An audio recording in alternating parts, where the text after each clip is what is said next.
Thomas Mann, La montaña mágica. Capítulo 3, parte 6. Una palabra de más. No, dijo Joachim. Además, no puedo ir muy lejos.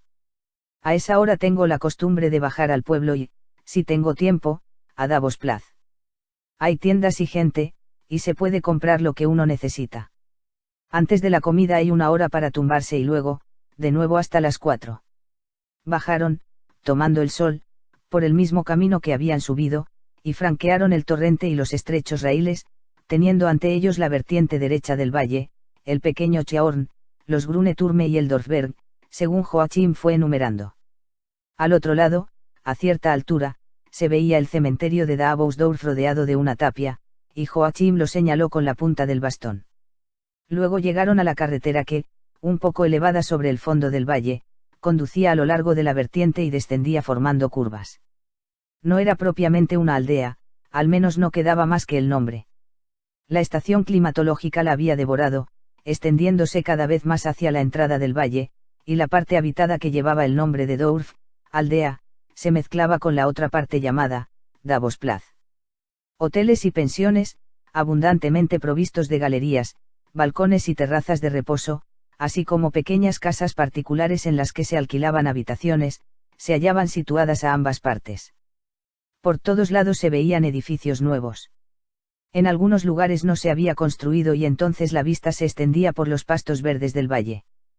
Hans Castorp, movido una vez más por sus habituales placeres, había encendido un cigarro y, gracias a la cerveza que acababa de beber, obtuvo el gozo del aroma deseado.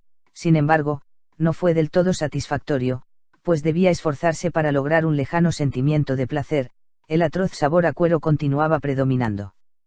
Incapaz de resignarse a su impotencia, luchó durante algún tiempo para obtener el placer que unas veces huía y otras no hacía más que aparecer de un modo lejano para burlarse de él, hasta que finalmente, fatigado y con desgana, tiró el cigarro. A pesar de su ligera embriaguez se sentía obligado, por cortesía, a entablar conversación y se esforzaba en recordar las cosas notables que había deseado contar por la mañana. Pero las había olvidado, según pudo comprobar, de todo aquel complejo, no quedaba ni el menor residuo, y su cabeza no contenía el menor pensamiento sobre el tiempo. Por el contrario, comenzó a hablar de aspectos de orden corporal y esto lo hizo de una manera bastante singular. ¿Cuándo volverás a tomarte la temperatura?, preguntó. Después de comer. Sí, está bien. En ese momento el organismo se halla en pleno funcionamiento y debe manifestarse plenamente. Pero creo que Verans bromeaba al aconsejarme que me tomase la temperatura. Settembrini se ha reído mucho, realmente eso no tiene sentido. Además, no tengo termómetro. Va. Dijo Joachim. Eso es lo de menos. Puedes comprar uno. Aquí se encuentran termómetros en casi todas las tiendas. ¿Pero para qué? Aceptó la cura de reposo, pero tomar la temperatura sería excesivo para un visitante. Eso es para vosotros, los de aquí arriba.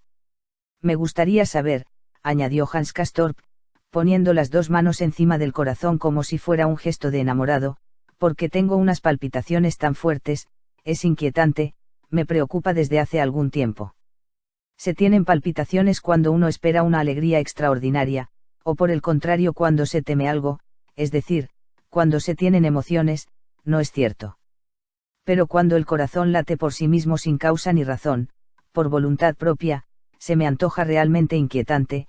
Ya sabes, es como si el cuerpo siguiese su propio camino y no tuviese relación alguna con el alma, en cierto modo, como una especie de cuerpo muerto que, de hecho, no lo estuviese del todo, lo cual es imposible, pero que llevase una existencia completamente activa e independiente. Al cuerpo inerte le crecen el cabello y las uñas y, bajo toda clase de aspectos, física y químicamente, se puede decir que continúa en él una actividad completamente vivaz. ¿Qué dices?, le reprendió Joachim. Una actividad vivaz. Y con estas palabras pensaba que tal vez se vengaba un poco de la observación que había hecho su primo por la mañana respecto al estandarte. Pero si es así. Es una actividad vivaz. ¿Qué te sorprende?, preguntó Hans Castorp. Por otro lado, lo que quería decir es que resulta inquietante y penoso que el cuerpo viva siguiendo su propio impulso sin relación con el alma, como sucede con mis palpitaciones inmotivadas. Intento buscarles un sentido, un estado de ánimo que corresponda, una alegría o un miedo que las justifique, al menos eso es lo que a mí me pasa, ya que no puedo hablar más que de mí. Sí, sí, dijo Joachim con un suspiro, eso ocurre cuando se tiene fiebre. Reina una actividad vivaz en el cuerpo, como tú has dicho, y es posible que en esta situación busques involuntariamente una emoción, un estado de ánimo, con lo que esa actividad adquiriría de algún modo un sentido razonable. Pero estamos hablando de cosas desagradables, añadió con voz temblorosa y se interrumpió. Hans Castorp se limitó a encogerse de hombros, exactamente como se lo había visto hacer la víspera a Joachim. Por un momento marcharon en silencio. Luego Joachim preguntó, ¿y bien, qué te parecen nuestros amigos? Me refiero a los de nuestra mesa. Hans Castorp adoptó una expresión indiferente. Dios mío, dijo, no me parecen muy atractivos. En las otras creo que sí hay individuos interesantes. Tal vez solo sea una apariencia. La señora Stewart debería lavarse los cabellos, los tiene demasiado grasientos. Y esa, mazurka, o como se llame, me parece un poco tonta. No hace más que meterse el pañuelo en la boca cuando ríe. Joachim se echó a reír al escuchar la deformación del nombre. Mazurka. Está muy bien. Se llama Marusja, que creo que es lo mismo que María. Sí, es muy jalanera, añadió, y, sin embargo, tiene motivos para estar preocupada, su caso es de los graves.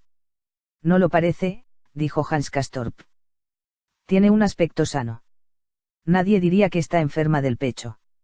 E intentó cambiar con su primo una mirada maliciosa, pero descubrió que el rostro de Joachim tenía un color terroso, como el que adquieren los rostros quemados por el sol cuando la sangre se retira, y que su boca se hallaba torcida, con un gesto particularmente doloroso.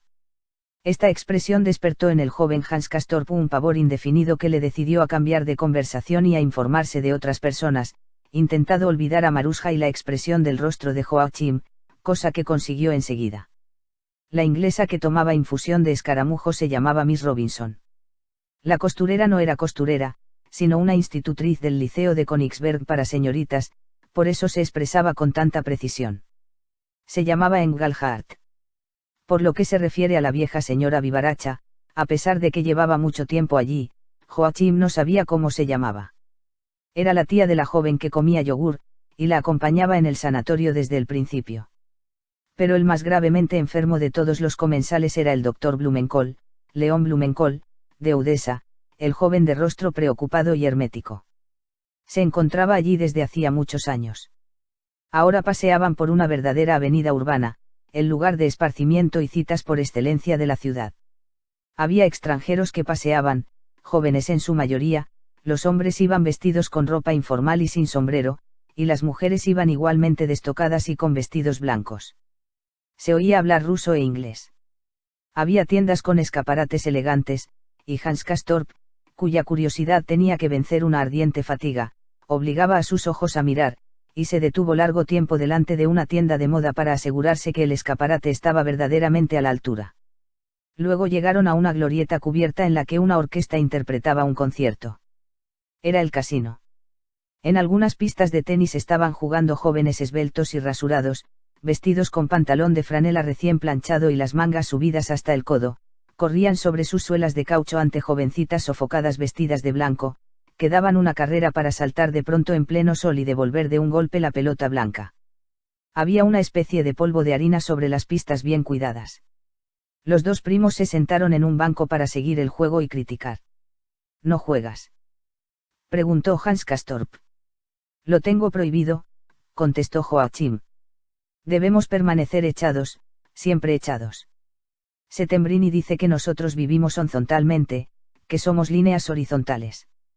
Es una de sus bromas.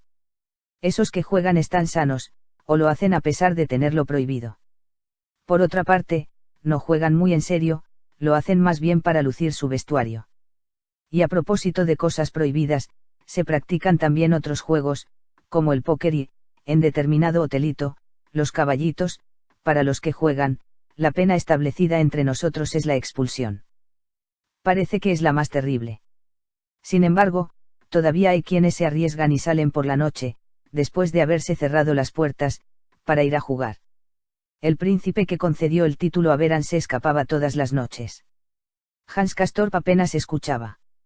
Tenía la boca entreabierta, pues a pesar de que no estaba resfriado respiraba por la nariz con dificultad. Su corazón martilleaba a contratiempo de la música, lo que le producía una sensación penosa. Y presa de esa impresión de desorden y contrariedad comenzaba a adormecerse cuando Joachim le recordó que era hora de regresar. Recorrieron el camino casi en silencio. Hans Castorp tropezó un par de veces en plena calle y sonrió con un aire melancólico, encogiéndose de hombros. El portero cojo los llevó en el ascensor hasta su piso. Se separaron ante el número 34 con un breve, hasta la vista.